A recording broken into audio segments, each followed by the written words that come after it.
teori-teori strawman atau menyerang kepada bayangan-bayangan orang yang berbicara, tapi bukan kepada konteks apa yang dibicarakan, itu masih marak banget terjadi sampai hari ini ya. Jadi banyak banget nih fitnah-fitnah yang masih bermunculan di sosial media tentang siapa sih background aku yang sebenarnya. Teman-teman, gini ya, banyak banget pertanyaan yang bilang kalau aku tuh adalah ternak Mulyono gitu, atau termul gitu, atau pendukung mantan Presiden Joko Widodo.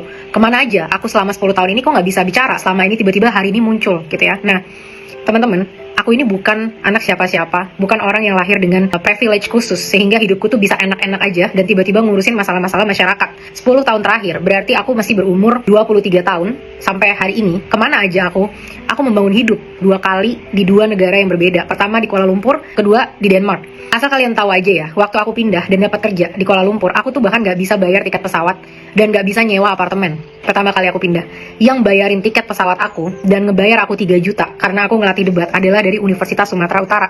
Teman-teman tim debat dari USU yang ngebeliin aku tiket sampai ke Kuala Lumpur, dan sampai Kuala Lumpur aku cuma punya uang 3 juta rupiah, dimana aku bahkan gak bisa nyewa apartemen sendiri dan harus numpang di tempat temen sampai akhirnya aku punya gaji dan bisa sewa apartemen sendiri. Jadi selama 10 tahun terakhir, ya aku sibuk membangun hidupku sendiri karena nggak ada yang bisa aku gantungin, malah justru banyak orang yang bergantung pada aku. Sebagai mahasiswa berprestasi, dengan IPK hampir sempurna, aku bahkan nggak punya privilege untuk bisa mikirin mau S2, karena aku harus segera untuk ngebantu ekonomi keluargaku. Disitulah aku selama 10 tahun terakhir, dan justru pertanyaannya adalah, kenapa? Separah apa kondisi negara kita, sampai orang-orang yang tadinya nggak ngurusin politik seperti aku, bisa kalian cek lah, di pos-pos aku yang lama, pernah aku ngurusin politik? Enggak. Kenapa aku sampai akhirnya tiba-tiba bicara? Karena aku concern dengan budaya kita dan aku concern dengan kesejahteraan masyarakat yang dimana aku adalah bagian dari masyarakat-masyarakat yang sulit. Aku adalah bagian dari orang-orang yang gak punya privilege di Indonesia selain pendidikan aku. Itu satu-satunya privilege yang aku punya di Indonesia gitu ya. Banyak banget yang bilang kalau coba kamu kritisi ketua DPR, coba kamu kritisi mantan Presiden Jokowi. Ya ampun, teman-teman nih ya. Kalau kalian riset sedikit aja, sampai hari ini aku selalu mengkritisi PDIP Perjuangan. Kenapa? Karena sampai hari ini hanya mereka satu-satunya partai yang tidak memecat karyawannya yang pernah memanggil rakyat jelata. Dan bahkan politikus atau karyawan itu sampai hari ini masih duduk di sana, masih makan uang rakyat.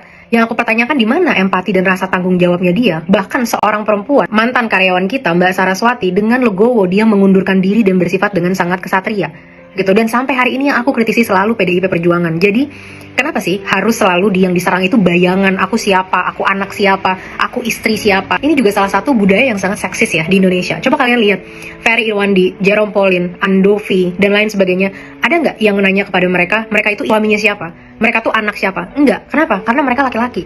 Tapi saat perempuan yang berbicara, harus dilihat suaminya siapa, dia keponakan siapa, dia anak siapa. Seolah-olah perempuan itu nggak kuat kalau harus berbicara dengan sendirinya.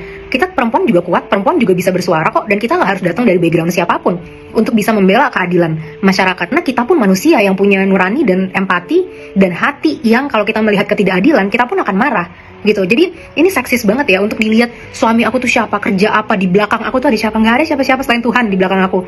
Harus apa lagi sih yang harus dikritisi gitu? Kenapa bukan ide-ide yang aku sampaikan yang dikritisi? Dan kalian yang mengkritisi ini ya, sebaiknya kalian ngaca. Kalau saat masyarakat ditindas, kalian tidak ikut berbicara, malah sibuk mengkritisi orang-orang yang berbicara. Di mana hati nurani kalian?